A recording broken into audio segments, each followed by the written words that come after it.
पासून आंतरवाली सराटीहून जरांगे पाटील मुंबईच्या दिशेने निघणार आहेत. मात्र त्याआधी गुणरत्न सदावर्ते पुन्हा एकदा हायकोर्टात त्यांनी धाव घेतली आहे. जरांगे पाटलांना मुंबईमध्ये येण्याची परवानगी देऊ नका अशी मागणी सदावर्तेंनी केली आहे. बघूया एक रिपोर्ट. ज्याची नोंद मिळाली त्याच्या रक्ताच्या सगळ्या सोयऱ्यांना राज्यातल्या तात्काळ कुणबी प्रमाणपत्र द्यायचं, तर तुमचं आमचं जमतं, नाही तर नाही जमत. तर पुढच्या 5 दिवसात जरांगे पाटील उपोषणासाठी मराठ्यांसह मुंबईच्या दिशेनं रवाना होणार आहेत. या दौऱ्याचा रोडमॅप जरांगेंनी सांगितला. 7 दिवसांचा प्रवास करत जरांगे पाटील आणि मराठा आंदोलक मुंबईत दाखल होतील आणि 26 जानेवारी पासून आमरण उपोषण सुरू होईल. सकाळी 8 वाजल्यापासून पायी आणि दुपारी 12 नंतर गाड्यांनी प्रवास असेल. 20 जानेवारीला आंतरवाली सराटीहून सकाळी 9 वाजता निघणार. दुपारचं जेवण गेवराई तालुक्यातल्या कोळगावला, रात्रीचा मुक्काम शिरूर तालुक्यातील मातोरीच्या डोंगर पट्ट्यात असेल. 21 जानेवारीला दुपारचं जेवण पाथर्डीच्या तनपूरवाडीमध्ये, रात्रीचा मुक्काम अहमदनगरच्या करंजी घाट इथं असेल. तर 22 जानेवारीला दुपारचं जेवण पारनेर तालुक्याच्या सुपा गावात आणि रात्रीचा मुक्काम रांजणगावला असणार. 23 जानेवारीला दुपारचं जेवण कोरेगाव भीमाला आणि रात्रीचा मुक्काम असेल पुण्याच्या चंदननगरच्या खराडी बायपासला. 24 जानेवारीला दुपारचं जेवण तळेगाव दाभाडे आणि रात्रीचा मुक्काम लोणावळ्यात. 25 जानेवारीला दुपारचं जेवण पनवेलला आणि रात्रीचा मुक्काम नवी मुंबईच्या वाशीमध्ये. 26 जानेवारीला मुंबईत पोहोचून आझाद मैदान आणि शिवाजी पार्क अशा दोन्ही ठिकाणी उपोषण सुरू होणार. माय बापा, शेवटची लढाई, आरपारची लढाई. आम्ही चाललोय या महाराष्ट्रातल्या लेकरांना न्याय मिळावा म्हणून.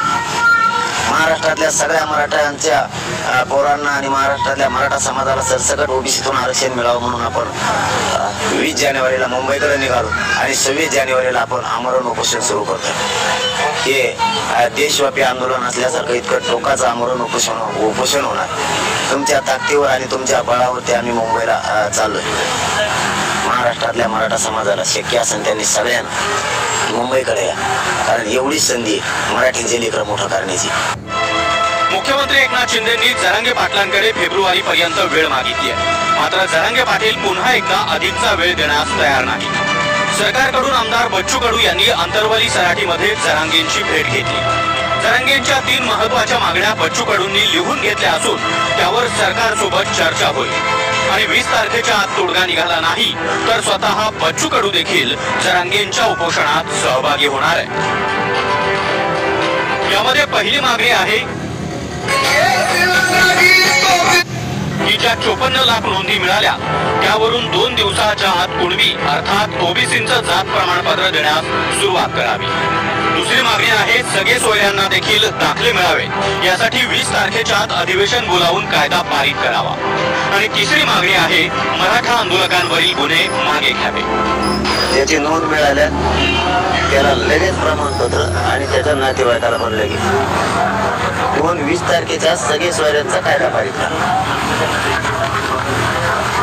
आणि ते केसेस तर जे नोंदी सापडल्या त्याचे प्रमाणपत्र जर दिले नाही तर ते नुसतं नोंदी पडून राहील. तर त्याचा या 2 दिवसात 16 ते 17 असं एक गाव आहे जिथे ज्या ज्या गावच्या नोंदी आहे तिथे ते नोंदीची यादी जाहीर लावावी आणि तिथंच अर्ज भरण्याची पण व्यवस्था करावी. त्याच्यावर एक चर्चा झाली. आणि दुसऱ्या सगळे सोयरेवर आता मी ते सगळं कागद वाचून नाही दाखवत, पण त्यांनी ते लिहून दिलं ते आता आम्ही सरकारकडे घेऊन जातो आणि आजच्या आज काय त्याच्यावर तोडगा निघतो म्हणजे कशा पद्धतीनं ते सरकार मान्य करतं ते आपण पाहू. बिलकुल तेव्हा कडू राहील. जरांगेंनी उपोषणाची पूर्ण तयारी केली आहे. तर हेमंत पाटील यांच्यानंतर सदावर्तेंनी देखील मुंबई हायकोर्टात जरांगेंविरोधात याचिका दाखल केली आहे. मुंबईमध्ये उपोषण करून जरांगे सरकारलाच वेठीला धरत असल्याचं सदावर्ते यांनी याचिकेत म्हटलंय. गुन्हेगारी पार्श्वभूमी लक्षात घेता मास्टर माइंड त्यांचं कृत्य लक्षात घेता त्यांना कोणत्याच प्रकारे तिन्ही ठिकाणी परवानगी देण्यात येऊ नये आणि त्यातले त्यात ते ज्या जागेवर 2 वेगवेगळ्या म्हणजे ओबीसीनी मागितलंय तिथे आंदोलन करणार आणि यांनी मागितले आम्ही तिथे आंदोलन करणार आणि हे केवळ माननीय उच्च न्यायालयाच्या अखत्यारीत येते, कारण रीट ज्युरिडिक्शनच्या अखत्यारीत येते. म्हणून प्रोहिबिटरी ऑर्डर्स साठी सुद्धा आम्ही माननीय मुंबई उच्च न्यायालयात ती प्रेयर केलेली आहे. जर नोंदी सापडून देखील मराठ्यांच्या आरक्षणाविरोधात याचिका दाखल होत असतील तर आम्ही देखील कोर्टात जाणार आणि मग मंडल कमिशन देखील रद्द होऊ शकतो असा इशारा जरांगे यांनी दिला. आता ते जर आमच्या कोर्टाचं वाटोळ करणार असेल तर त्यांच्या आरक्षणाच्या बद्दल आम्हाला माहिती नाही, तर आम्ही घुसणार त्याच्यात. आता एक आपलं तंत्र झालं सकेश्वरीचं एक जातीच्या दाखल्याचं झालं. आता राहिलं अधिवेशन मंडल कमिशन सुद्धा रद्द होतो. त्यांना नाविलाज आहे. मग आमचं वाटोळ व्हायला लागल्यावर आम्ही काय करू? नाही खोटं नाही बोलत, नाविलाज झाला आमचा, कारण ते स्वीकारलेलं पण नाही. मग आणि 1967चा शासन निर्णय बी कशाच्या आधारावर घेतलाय, आम्हाला नाविलाजानं मग जावं लागणार. तुम्ही आमच्या प्रत्येक वेळेस आमच्या नोंदी सापडून तुम्ही कोर्टात जाणार असला तर तुमचं काहीच नसून तुम्हाला मग आम्ही का नाही जाणार? कोणी किती काही म्हटलं तरी मंडल आयोगाचं जे गठन 1978 ला झालं होतं ते रद्द होऊ शकत नाही.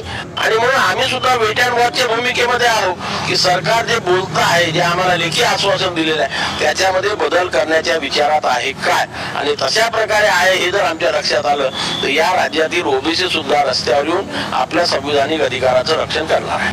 तब्बल 3 कोटी मराठे मुंबईत दाखल होतील असा दावा जरांगेंचा आहे. मात्र 20 जानेवारीच्या आत जर सगळे सोयरे या शब्दावरून तोडगा काढला तरच उपोषण थांबेल अशी अट देखील जरांगे यांनी घातली आहे. आंतरवली सराटीहून संजय सरोदेसह ब्युरो रिपोर्ट TV9.